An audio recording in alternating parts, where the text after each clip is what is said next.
Hi, I'm Dr. Sanjay from Clinic NMC. Today I'm going to talk about the burden of diabetes among Malaysian society. So we're not going to focus on the disease, but we're going to focus on the economic sense of it.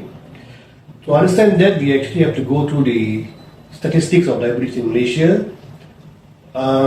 In 2019, the last National Health and Mobility Survey was done, which showed that prevalence of diabetes among adults in Malaysia above 18 years old is about 18.3%, which has increased from 2011, which was only 11.2%. There's a significant increase of diabetics in Malaysia by almost 70% in the 8 years of the survey. To above that all, we have to understand that almost 49% of diabetics in Malaysia are actually walking around undiagnosed, which is a very scary statistics. And the projected prevalence of diabetes in Malaysia by 2025 is going to be 7 million. That really shows that almost 1 in 5 Malaysians actually have diabetics, which is among the highest in the Asia region. We need to understand that diabetes per se is the complications of diabetes is a lot, and it's not cheap as well. Okay, I will just go through to explain that how much does it actually cost to treat a diabetic and its complications. Per year, just a normal follow-up for diabetics among these, I'm talking about what the government spends, okay? It's about 460 ringgit per year for one patient to follow up.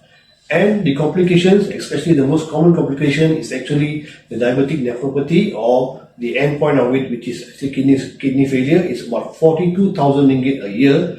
For myocardial infarction, or which is commonly known as heart attack, is about 4,200 ringgit per year. For cataract, it's about 5,400 ringgit per year, and the rest you can see on the chart which I'm going to show. Right? So we need to realize that diabetes is actually a very expensive disease if it's not controlled in the beginning. And also, we need to look into the prevention of diabetes rather than the treatment of diabetes per se. So, how do we prevent diabetes?